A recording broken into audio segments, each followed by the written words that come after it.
वहां शिवसेना ने अपने एक उम्मीदवार को खड़ा किया था, बाकी अलग अलग राजनीतिक पार्टियों ने अपने उम्मीदवार को खड़ा किया था। एक फिरोज नाम का लड़का था, वार्ड रिजर्व था लेडीज के लिए, उसने अपनी वालदा को खड़ा किया था। मुकाबला था शिवसेना का और फिरोज की वालदा के बीच में। इलेक्शन का काउंटिंग का दिन जब आया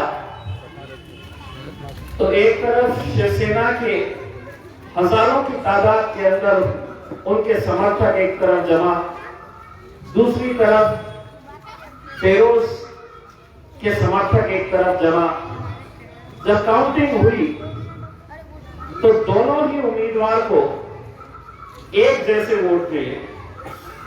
बड़ा हड़कंप मच गया पोलिंग सेंटर के अंदर की दोनों को एक बराबरी के वोट मिल गए। दोनों ने उसका विरोध किया कि नहीं, रिकाउंटिंग कराई जाए। रिकाउंटिंग कराई गई, तब भी नतीजा वैसे ही आया कि शिवसेना को जितने वोट मिले उतने ही वोट फिरोज की वालदा को मिले। हजारों की तादाद के अंदर वहां पर लोग थे, लेकिन जब नतीजा आया तो सन्नाटा छा गया था। लोग हक्का बक्का रह गए थे कि अब क्या होगा। एक वोट पोस्टल बैलेट की शक्ल में आया था, जो पोस्ट के जरिए या तो टीचर्स होते हैं जो ड्यूटी के ऊपर जाते हैं, या पुलिस वाले होते हैं, या गवर्नमेंट सर्वेंट्स होते हैं जिनको ये इख्तियार होता है कि वो पोस्टल बैलेट के जरिए अपने वोट का इस्तेमाल कर सकते हैं। महज एक वोट आया था पोस्टल बैलेट के जरिए, तब प्रशासन ने यह फैसला किया कि वो एक पोस्टल बैलेट को खोला जाए। आप तसव्वुर करिए उस मंजर को कि जहां पर एक उम्मीदवार इतनी मेहनत करता है, शिद्दत से काम करता है, दिन और रात लगा देता है, एक वोट के ऊपर फैसला होना है या तो इधर जाएगा या इधर जाएगा। जब वो वोट खोला गया, कमजोर दिलों की धड़कनें उस वक्त क्या कह रही थी मैं समझ सकता हूं, क्योंकि मैं खुद एक सहाफी की हैसियत से वहां पर मौजूद था, एक पत्रकार की हैसियत से वहां पर मौजूद था, और मेरे दिल की भी कैफियत क्या हो रही थी मैं इसका अंदाजा शब्दों में बयान नहीं कर सकता हूं। दोस्तों, जब एक वोट खोला गया तो वो वोट शिवसेना के हक में गया। उस दिन ये एहसास हुआ था कि एक वोट की कीमत क्या होती है। और एक हम है जो ये सोचते हैं कि नहीं, ये उम्मीदवार तो वैसे भी निकल गया, अगर मैं नहीं दूंगा वोट तो क्या होने वाला है। 5 साल में क्या हम लोग 1 घंटा भर अपने लिए, अपने मुस्तकबिल के लिए, अपने बच्चों के मुस्तकबिल के लिए, अपने इलाके के मुस्तकबिल के लिए क्या हम लोग 1 घंटा नहीं निकाल सकते? लेकिन नहीं, इलेक्शन का दिन है, छुट्टी का दिन है, तो चलो फैमिली के साथ कहीं घूमने निकला जाए।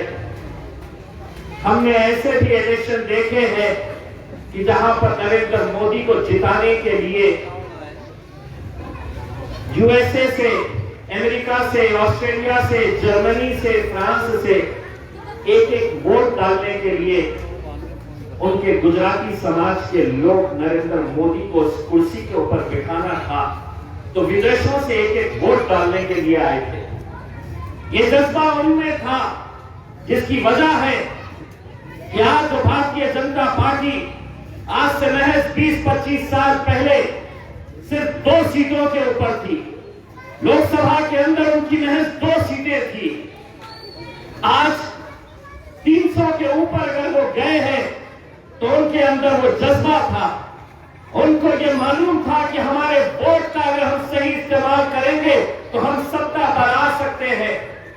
आज हम यहां पर सत्ता में हैं तो हमको कैसे कमजोर किया जाए। बैरिस्टर असदुद्दीन अवैसी साहब का गढ़ है ये, और इस गढ़ के अंदर बस बैरिस्टर असदुद्दीन अवैसी और मजलिस को कैसे खत्म कर दे, इसकी साजिशें कैसी कैसी खेली जा रही है, कैसे षड्यंत्र रचे जा रहे हैं, यह आप भी अच्छी तरह से जानते हैं। हिंदुस्तान में, पूरे मुल्क में कोई ऐसा बल्दिया का इलेक्शन होगा जहां पर एक चुनाव लड़ने के लिए, एक म्युनिसिपल कॉर्पोरेशन का इलेक्शन लड़ने के लिए भारतीय जनता पार्टी के इतने बड़े बड़े नेता कि कभी योगी आ रहे हैं, कभी अमित शाह साहब आ रहे हैं, कभी नड्डा आ रहे हैं, कभी देवेंद्र फडणवीस आ रहे हैं, अलग अलग राज्यों के मुख्यमंत्री आ रहे हैं। आप ये समझ लीजिए, ये अपने उम्मीदवारों को जिताने के लिए नहीं बल्कि मजलिस को यहां पर खत्म करने के लिए आ रहे हैं। उन्हें मालूम है कि इस मुल्क के अंदर अगर कोई एक शख्स उनके पॉलिसीज के खिलाफ, उनके नए नए कायदे कानून के खिलाफ अगर चट्टान बनकर खड़े रहता है तो वो मेरा और तुम्हारा कायद बैरिस्टर असदुद्दीन ओवैसी है। उनको कमजोर करने के लिए वो यहां पर आ रहे हैं। और हां, ये हमेशा से होता आया है कि मुसलमानों को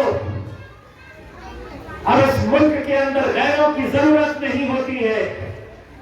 मुसलमानों की सियासत अगर इस मुल्क के अंदर खत्म हुई है तो कभी गौर करना इस बात के ऊपर।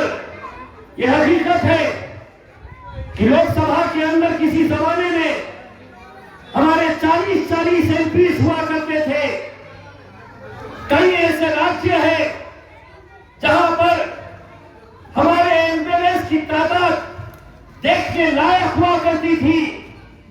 क्या हुआ है इतने सालों के अंदर? ऐसा क्या हो गया कि हमारी आपकी आबादी तो बढ़ रही लेकिन हमारी नुमाइंदगी घटती जा रही है, चाहे वो लोकसभा हो, तेलंगाना हो, महाराष्ट्र हो, गुजरात हो। दोस्तों, किसी गैरों के ऊपर उंगली उठाने से कोई मतलब नहीं होगा। हकीकत यह है कि इस मुल्क के अंदर अगर मुसलमानों की सियासत खत्म हुई है तो मुसलमानों को मुसलमानों ने हराया है मेरे भाई। ये कड़वा सच है कि जहां पर आपके खड़े रहने के बाद लोगों को खड़ा किया जाता है कि मजलिस को यहां पर खत्म करो। मेरे भाइयों, मैं इस मौके के ऊपर आप लोगों का तहे दिल से शुक्रिया अदा करने के लिए आया हूं। लोग कहते थे कि ये वो जमात है जिसका एक एमपी है, एक मेंबर ऑफ पार्लियामेंट लोकसभा के अंदर, लेकिन आप लोगों की दुआओं की वजह से अब बैरिस्टर असदुद्दीन ओवैसी पार्लियामेंट के अंदर अकेले नहीं बैठते हैं। वो शब्द मुझे भी हासिल हुआ है और आप लोगों की दुआओं की वजह से हुआ है। आप लोगों की दुआओं की वजह से हुआ है। सारी दुनिया कहती थी नहीं आता, बहुत मुश्किल है आना, बहुत कोशिशें की गई, बहुत कोशिशें की गई। 20 साल के शिवसेना के एक सांसद को जो ये कहता था कि औरंगाबाद शहर शिवसेना का गढ़ है, 20 सालों से हम किसको वोट देते आ रहे थे? मजलिस नहीं थी, मजलिस कभी लड़ी नहीं थी वहां से। हम भी कभी कांग्रेस को देते, कभी शरद पवार की राष्ट्रवादी कांग्रेस को देते, इस उम्मीद के ऊपर कि हमें भारतीय जनता पार्टी को हराना है, शिवसेना को हराना है। लेकिन 20 साल तक उन्हें मौका दिए, कुछ नहीं, शिवसेना जीतते आई। तब हमने उनको ये कहा कि तुम्हारे में वो हिम्मत नहीं है, एक बार हम अब आजमाएंगे और दिखाएंगे कि जीता कैसे जाता है। और अल्हम्दुलिल्लाह शिवसेना के उस गढ़ में उन्हें गाड़ कर हमने वहां पर आपके इस मस्जिद के झंडे को लहराया है, मस्जिद के झंडे को हमने लहराया है। मुझे मालूम है कि मेरे उस जीत के सफर में आप लोगों का भी हिस्सा है, क्योंकि मैं पूरे दावे और यकीन के साथ कहता हूं कि जब आप नमाज में अपने हाथ उठाते थे तो उन दुआओं में आप ये नाम भी शामिल करते थे कि या अल्लाह इम्तियाज जलील को भी कामयाब कर दे।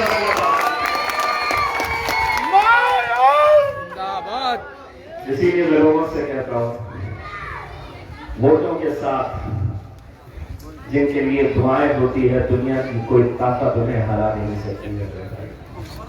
लेकिन आज इस मुल्क के अंदर जो हालात है, आप अच्छी तरह से जानते हैं। आज कैसे कैसे कानून लेकर लाया जा रहा है। हुकूमत ये समझती है कि हम पहले गोश्त खाने से रोक दो तो ये कौम मर जाएगी। नहीं मोदी जी, हम नहीं मरेंगे। ये कहा कि नहीं, इनके तलाक के कानून को लेकर आप ये परेशान हो जाएंगे। नहीं मोदी जी, हम नहीं होंगे। सीए एनआरसी के नाम के ऊपर हमारे बुजुर्गों से पूछा जा रहा है कि अगर इस मुल्क के अंदर तुम पैदा हुए थे तो बताओ, साबित करो। 2 दिनों के बाद अमित शाह साहब यहाँ आने वाले हैं आपके हैदराबाद में। उनसे कहना है कि अगर तुम्हें हमारे दस्तावेज देखना है तो हैदराबाद के उन कब्रिस्तानों में चलो जहां पर हमारे बुजुर्ग दफन है, वहां हमारे कागजात है। वो गवाही दे रहे हैं कि इस मुल्क के अंदर क्या कोई इलेक्शन कभी ऐसा हुआ है कि एक बल्दिया का इलेक्शन होता है और वहां पर बार बार भारतीय जनता पार्टी पाकिस्तान पाकिस्तान पाकिस्तान। अरे जब हमारे बुजुर्गों से पूछा गया था कि तुमको मौका दे रहे हैं, इस मुल्क में रहना है या पाकिस्तान जाना है, तो हमारे बुजुर्गों ने यह कहा था कि हम इस मिट्टी में पैदा हुए हैं और इंशाअल्लाह इसी मिट्टी के अंदर हम दफन होंगे।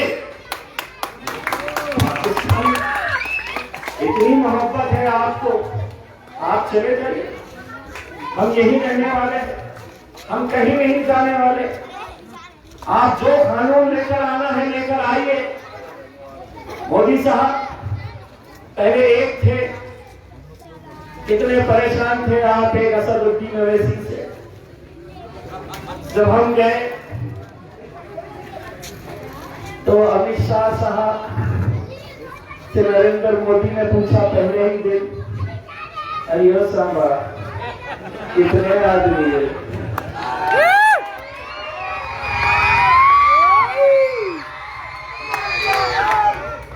अमित शाह ने जवाब दिया, साहब है तो 2 लेकिन 200 के बराबर है। मेरे भाइयों, मैं आप लोगों से एक भाई एक बेटे की हैसियत से ये इल्तिजा करने के लिए आया हूँ कि मजलिस इत्तेहादुल मुस्लिमीन के जितने भी नुमाइंदे हैं, यहाँ पर अगर आप हमें कामयाब करेंगे तो आप समझ लीजिएगा कि हमारी जो मंजिल है, हमारी जो उम्मीदें हैं कि हम अलग अलग राज्यों के अंदर हमारे इस हरे झंडे को हम लहराए, मजलिस के झंडे को लहराए, अपनी क़यादत को खड़े करें, वो हकीकत साबित होगी। 4 तारीख के दिन जब नतीजे आएंगे, हमारी ये ख्वाहिश रहेगी हम भी फख्र के साथ अपने अपने राज्यों में चले जाएंगे। 29 तारीख के दिन जब आपका प्रचार खत्म हो जाएगा, लेकिन 4 तारीख के दिन जब नतीजे आएंगे तो इम्तियाज जलील का सीना भी चौड़ा होना चाहिए कि मैं भी आया था कौसर मोइनुद्दीन साहब के